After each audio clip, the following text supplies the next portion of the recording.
Praise the Lord. Hallelujah. Welcome again to our 15 minutes podcast. Remember, we started this series of teaching last week, Monday. Please go over the YouTube again so that you can tidy up things with us. Today, I'm just tidying it up with I've taught almost everything I need to teach you on double tithe principle. Like I said, double tithe principle is not that you should give double tithe to your church. No, what I'm saying is this. Every time you tithe to God, but you don't tithe to yourself. But you see, the tithe you give to God is what covers you. Now you should have another seed from the 90% that you put back into the soil of investment. God has given all of us the land.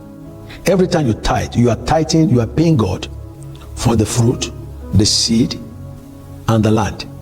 So you see, if the rest of the world have investment and you don't have investment, then you are cheating yourself. You are cheating yourself. That's why church people are poor. So you should have investment. No matter how small, start.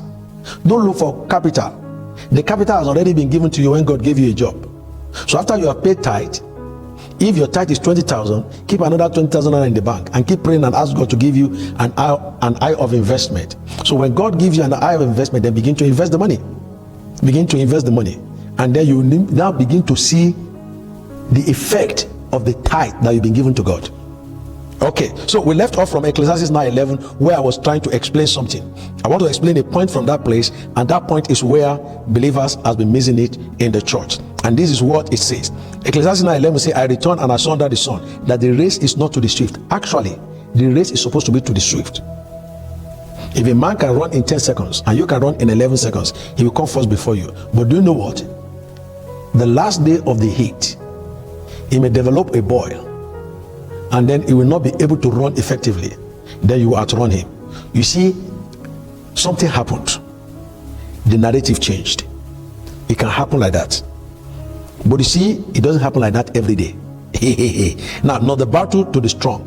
Now, Russia is fighting Ukraine right now.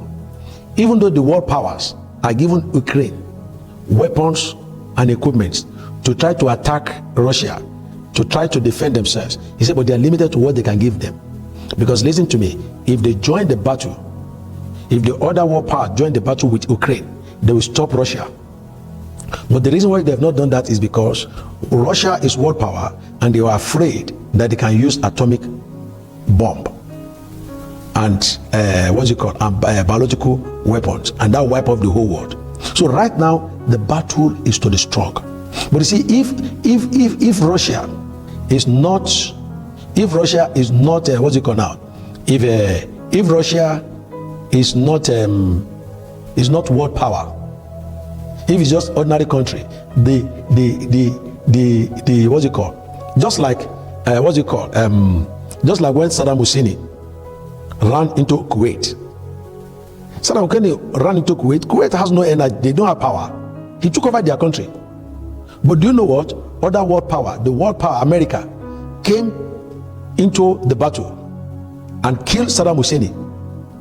You see now, the battle was not for the strong in that case now, because America, who was world power, came to do that. So that's what Ecclesiastes 9:11 is saying. But you see, it's not the battle to the strong. But you see, the world power doesn't fight for everybody. That was an exceptional case. He said, the next one I said, neither yet bread to the wise. In other words, if you are a wise man, you always have bread. Now what I'm saying is that, you see, Ecclesiastes 9:11 told us a real scenario. But let's face the real scenario. The real scenario is that the race is to the swift, the battle is to the strong. Then the next one also says, the bread is to the wise. The bread is to the wise. So you see, wise men always have bread to eat. It's only foolish people that always run out of bread. In other words, if you are always running out of bread in your life, you lack wisdom. If you have wisdom, you will always have bread. So when you are always lacking bread, don't think the problem is demon. No, the problem is not demon. The problem is that you are foolish. If you can get wisdom, you will always have bread. You will always have bread. You will always have bread. Then The next one says, nor yet riches to men of understanding. That is the last place I'm going. But let me give you the last one before I explain this one. Say, nor yet favor to men of skill. Nor yet favor to men of skill. Favor to men of skill. Now what that one is saying is this. Nor yet favor to men of skill means this. If somebody have 20 years working experience and you have 1 year working experience, let me tell you, who do you think will get the job? The man with 20 years working experience. So there's nothing you want to do. You only just 1 year working experience. He has 20 year working experience. He will get the job. But do you know what? He might not get the job. How? If peradventure one of the people conducting the interview happens to have been favored by your own father, have been favored by your father, and is one of the committees of the people who are screening people in the interview to give them the job, and the man knows that what he has today, it was your father who sponsored him to school, that he has his degree today and he has qualified and is at that job, and today you are coming for that job. Do you know what? He will favor you.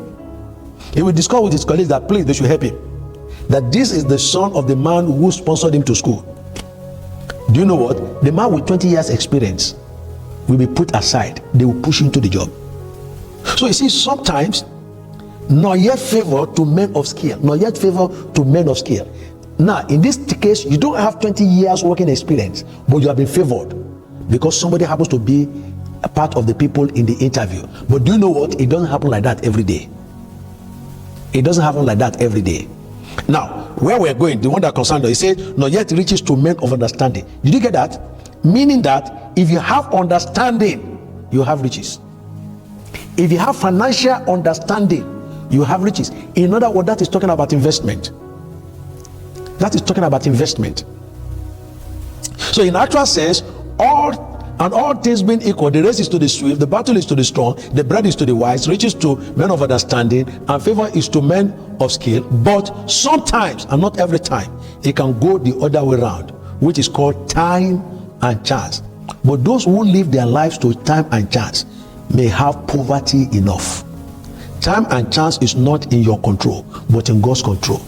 Listen to this. Somebody can do 100 meters in 10 seconds. You can do it in 12 seconds. You refuse to improve on yourself.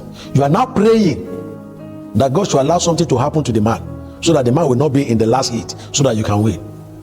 Listen to me. Even if you pray and God answer you in this Olympic, will God answer you in the next one again? Will God always be answer you in all? The day it is a Christian like you also who can do it better than you do, then whose prayer will God answer? So you see, you don't live your life to chances, and that is what has happened to Christians. Christians are living their life to chances. That is the problem. Christians are living their life to chances. So it's sheer foolishness if God had given you the opportunity to have the understanding to make riches in life, just like I've explained to you now, to make riches in life, to throw it all away and start waiting for time and chance.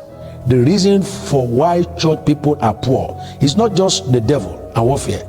The church is filled with people waiting for time and chance, which many in the church may never get in their lifetime, because it's called time and chance. It's not in your control, but in God's control. But what he had given everyone on earth equally, both believer and unbeliever, is seed time and harvest, according to Genesis 8:22. And I'm reading this from New English Translation. New English Translation says, while the earth continues to exist, planting, time and harvest, cold and heat, summer and winter, and day and night will not cease. Listen to me. Day, cold and heat, both Christian and unbeliever experience that. It's not only for born again Christians. Summer and heat and winter happens to both Christians and unbelievers. So it's not only Christians that have it. Day and night happens both to Christians and unbelievers. Listen to me. Planting, time and harvest apply both to Christian and unbeliever.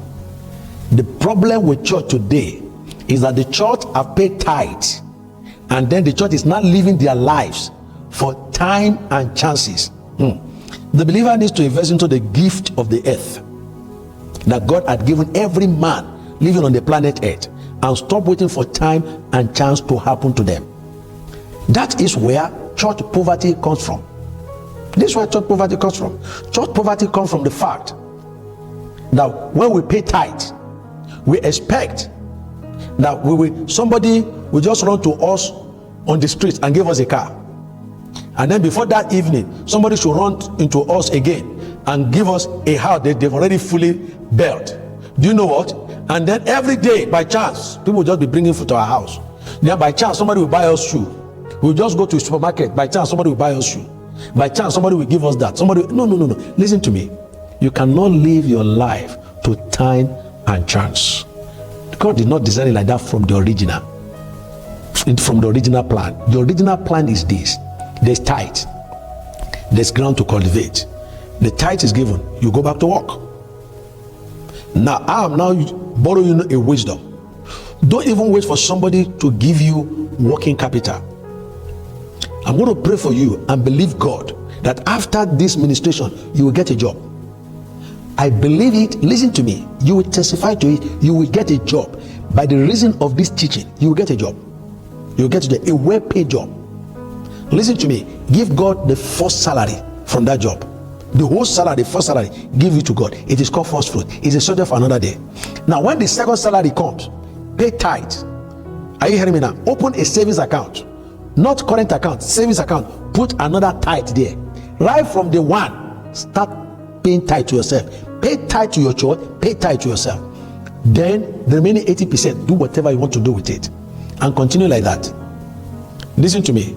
God will always open investment opportunity into your life. The day the investment opportunity comes, boah, you will not need to go and look for working capital anywhere. You go to your account and bring out money and invest it. And do you know what? The tithe you have been paying will cover your investment, will grow, will allow your investment to grow. Are you listening to me now? As you are growing, your investment is growing. Listen to me. There will never be any time in your life that you will ever be broke. But listen to me. People who are suffering today in the church, people who are begging around today in the church, are actually people who tithe, and then they are now living their lives. They are not living their lives to time and chance. Listen to this. When God was giving Israelites miracles for 40 years, He never asked them to pay tithe. But the day they stepped into the promised land, the miracle stopped. They started cultivating the land and started paying tithe. The tithe is to cover their investment. The tithe is to make the investment to grow. Listen to me. God is not expecting you to tithe time and chance. If you run to somebody, he gave you 10,000 naira. It is not work. You don't need to pay tithe of it.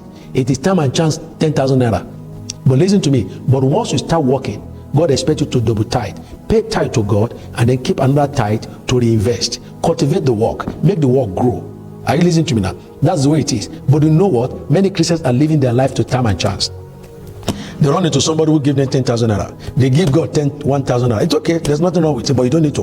Because it is time and chance. It is not work. Are you listening to me now? The only thing that will work now is this.